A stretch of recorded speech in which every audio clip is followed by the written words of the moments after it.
मैं उनको कहूंगा किसी खराब। लेकिन अवान साहब ये भी तो हुआ था ना, पिछले इस्तीफे भी जब आप लोगों के आए थे तो वो इस्तीफे कबूल नहीं हुए थे, और उसके बाद जब आप लोग दोबारा पार्लियामेंट आए थे तो आपने तमाम मराहत ली थी। एक और चीज आदिल भाई, एक और चीज, इन्होंने तो इस्तीफे दे दिए बकौल इनके, अभी तो अप्रूव नहीं हुए ना। इनके जो स्टैंडिंग कमेटी के चेयरमैन हैं, इनको बोलो इनकी जो सरकारी गाड़ी इनको मिली थी, आपने तो इस्तीफे दे दिए चेयरमैन, उनको बोलो गाड़ियां तो वापस करनी हुकूमत की। अभी तक स्टैंडिंग कमेटी के चेयरमैन जो हैं, 22 चेयरमैन जो स्टैंडिंग कमेटी के, उनके पास सरकारी गाड़ियां मौजूद हैं। आपने तो इस्तीफे दे दिए, मंजूर होते हैं नहीं होते, एक प्रोसेस है बकौल आपकी, तो आप तो चलेंगे असेंबली से, आप एक प्रोसेस अभी उनके इस्तीफे कबूल कर लें आप जल्दी, तो उनकी मराहत भी बंद हो जाएंगी, देखिए गाड़ियां वापस आ जाएंगी, नई स्टैंडिंग कमेटी के चेयरमैन को मिल जाएंगी। राजा परवेज अशरफ साहब इस वक्त स्पीकर कौमी असम्बली है, उनकी अदालत में पेश हो, इमरान खान से लेके अली नवाज अवान तक, उनको कहें कि हम ये लिख के दे रहे हैं, हम इस्तीफा दे रहे हैं, इनके इस्तीफे मंजूर हो जाएंगे, दूसरी बात ही नहीं है, इसमें तो कोई दो राय नहीं है। आप कह रहे हैं, मुझे आवाज आपकी थोड़ी साफ नहीं आ रही, आप कह रहे हैं इंडिविजुअली वो जाएं सामने पेश हो और इस्तीफा दें और वो कबूल हो जाए। मैं कहता हूँ जो आइन और कानून कहता है, मैं नहीं कहता हूँ कि राजा परवेश्वर साहब की अदालत में पेश हो, क्योंकि राजा परवेश्वर हाँ वो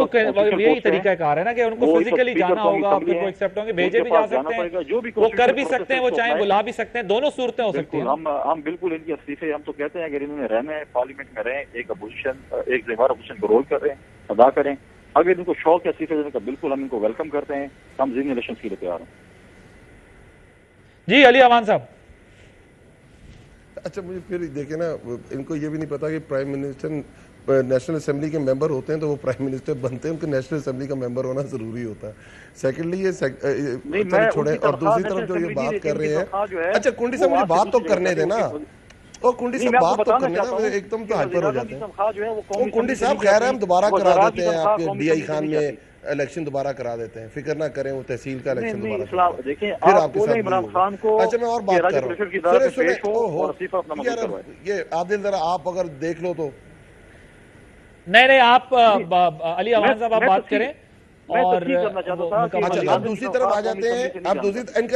इनका मजाक क्या है, मैं कुंडी साहब आता हूं आपकी तरफ जरा। पंजाब असेंबली के अंदर जी, पंजाब असेंबली के अंदर ये कहते हैं कि जो इस्तीफा बुज़दार ने दिया था, जो प्राइम मिनिस्टर के नाम लिखा था, वो ठीक इस्तीफा था, और वो कहते हैं कि वो इस्तीफा ठीक, जो इस्तीफा गलत लिखना चाहिए था गवर्नर को, वो प्राइम मिनिस्टर के नाम लिखा गया था, वो ठीक इस्तीफा था। इधर पार्लियामेंट के अंदर सारे एमएनए खड़े होके कहते हैं हम रिजाइन कर रहे हैं, और उसके बाद आपने साइंस के साथ, मैं उसके अंदर मौजूद था, साइंस के साथ डिप्टी स्पीकर को जमा कराते हैं, डिप्टी स्पीकर उसको एक्सेप्ट करता है, और ये कहते हैं इनके अंदर खौफ है आदिल, इनके अंदर डर है आदिल। अभी आपके सामने हंगू का इलेक्शन हुआ, हमारे कैंडिडेट ने इलेक्शन कैंपेन नहीं की और वो इन सारी पार्टियों से जीत गया। नून लीग को 126 वोट पड़े उसके अंदर, पीपल्स पार्टी का सर वो नैरेटिव की लड़ाई में आप हावी आ रहे हैं ना, इनके ऊपर आपका बयानिया जो है वो मजबूत हो रहा है इनके नैरेटिव के ऊपर। लेकिन देखिए इससे पहले अली अवान साहब आप पेशावर का इलेक्शन हारे, पेशावर की मेयर की सीट आप हारे, गवर्नर जो है वहां के उनकी और कुछ और लोगों की, खान साहब ने बड़ी इस बात पर क्लास ली कि भाई ये टिकट गलत चले गए सारा,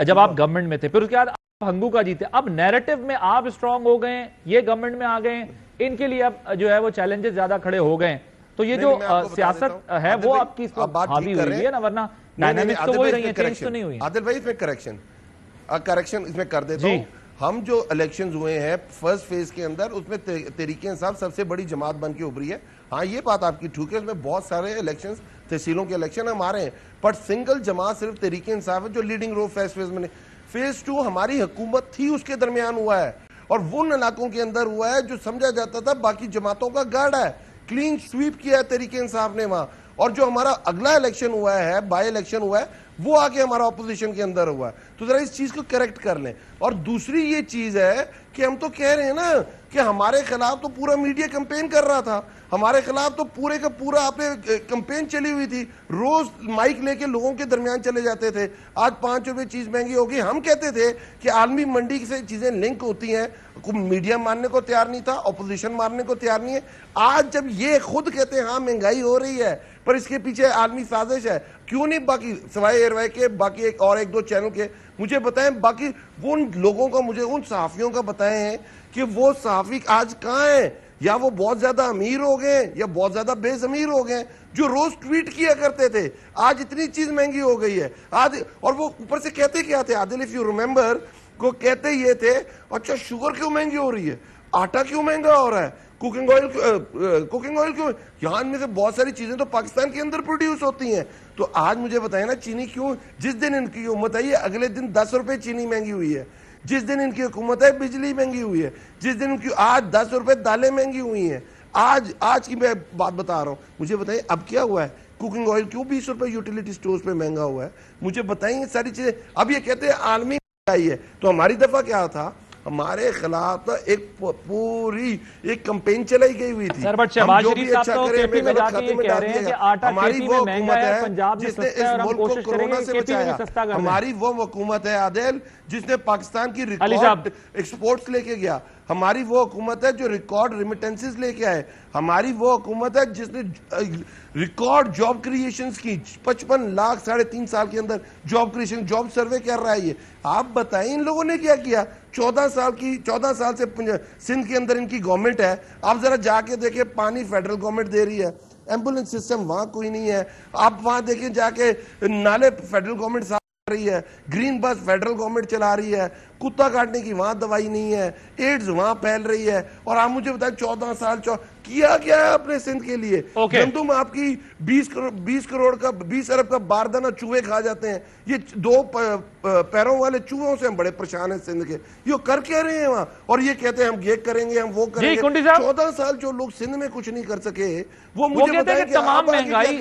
आप इसका जवाब पहले दे चुके हैं, आप ये कह चुके हैं कि इन पे हम नहीं डालेंगे कि ये पीछे थे इसलिए महंगाई थी, हम लोगों के कोशिश करेंगे कि मसला हल करें, लेकिन ये सवालात तो बहरहाल उठते रहेंगे कि वो तमाम चीजें ऊपर ही जा रही हैं, नीचे नहीं आ रही, या लेवल भी नहीं है, कोई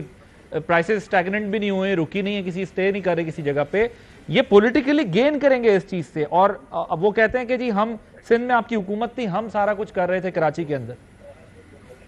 देखिए इनका ख्वाब है कि सिंध में बहुत कुछ कर रहे थे, इनके कल एक महीने में जो है सियासत से दस्तबरदारी का ऐलान थे गालिबन कराची से मैंने थे, आज भी इनका वो है। तो देखिए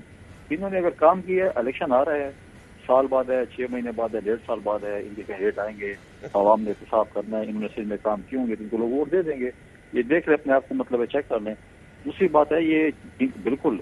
अपोजिशन, जिम्मेवार अपोजिशन काम है कि हुकूमत को बताए कि ये चीज महंगी हो रही चीजें, हम उसकी सलाह करेंगे।